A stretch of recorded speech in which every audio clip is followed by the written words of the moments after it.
you need to work harder. You need to discipline your mind better. We need to help people more than just saying it's okay. It's okay that you're not willing to help yourself out. That's not okay. It's not okay. It's not acceptable. Even though it's your life, if that's acceptable, that's unacceptable. And there's a lot of people in this world, me included, that if I accepted that, I wouldn't be anywhere. So yeah, a lot of people just, they start creating a narrative about themselves that make it okay.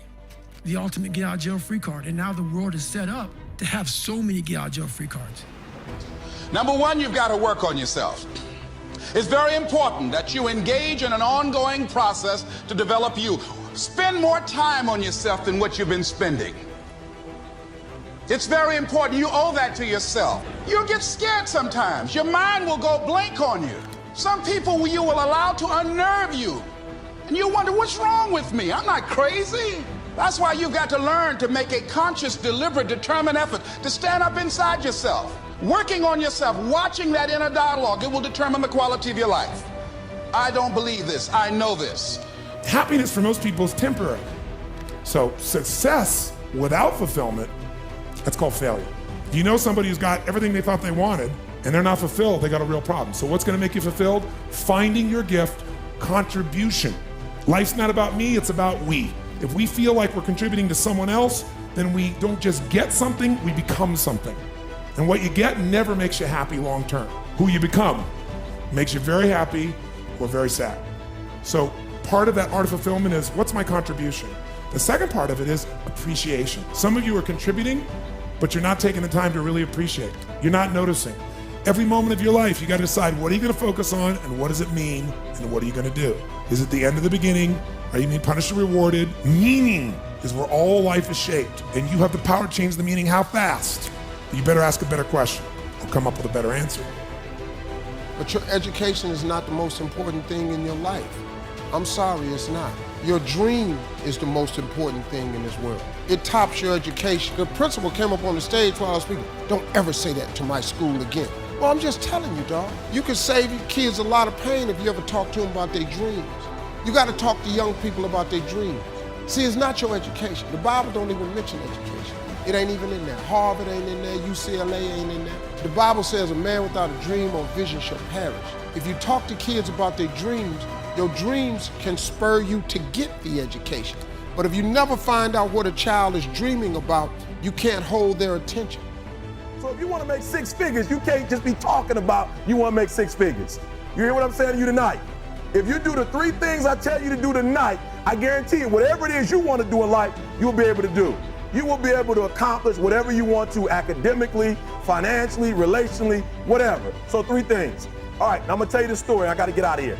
There was a young man who, he wanted to make a lot of money, and so he went to this guru, right? He told the guru, I want to be on the same level you on. And so the guru said, if you want to be on the same level I'm on, I'll meet you tomorrow at the beach at 4 a.m. He like, the beach? I said, I want to make money. I don't want to swim. Guru said, if you want to make money, I'll meet you tomorrow, 4 a.m. So the young man got there at 4 a.m. He all ready to rock and roll, got on the suit. The old man grabs his hand and said, how bad do you want to be successful? He said, real bad. He said, walk on out in the water. So he walks out into the water. Watch this. When he walks out into the water, it goes waist deep. So he like, this guy crazy. He like, I want to make money. He got me out here swimming. I didn't ask to be a lifeguard. I want to make money. He got me in. So he said, come out a little further. Walked out a little further. Then he had it right around this area, the shoulder area. So this old man crazy. He's making money, but he crazy. He said, come on out a little further. He came out a little further. It was right at his mouth. My man like, I'm about to go back in here. This child is mine.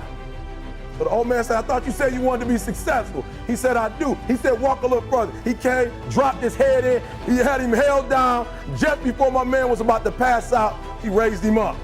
He said, I got a question for you. Somebody answered the question for me. He said, when you were underwater, what did you want to do? I said, I wanted to breathe. He told the guy, he said, when you want to succeed as bad as you want to breathe, then you'll be successful. I don't know how many of y'all got asthma in here today, but if you ever had an asthma attack before, you short of breath, SOB, shortness of breath, you wheezing. The only thing you trying to do is get some air. You don't care about no basketball game. You don't care what's on TV. You don't care about nobody calling you. You don't care about a party. The only thing you care about when you're trying to breathe is to get some fresh air. That's it. And when you get to the point where all you want to do is be successful as bad as you want to breathe, then you'll be successful. And I'm here to tell you, number one, that most of you say you want to be successful, but you don't want it bad. You just kind of want it. You don't want it badder than you want to party. You don't want it as much as you want to be cool. Most of you don't want success as much as you want to sleep. Some of you love sleep more than you love success. And I'm here to tell you today, if you're going to be successful, you've got to be willing to give up sleep. You got to be willing to work off for 3 hours of sleep, 2 hours. If you really want to be successful, some days you're going to have to stay up 3 days in a row. Because if you go to sleep, you might miss the opportunity to be successful. That's how bad you got to want it. Listen to me. You got to want to be successful so bad that you forget to eat. Beyonce said once she was on the set doing her thing, 3 days had gone by, she forgot she didn't eat.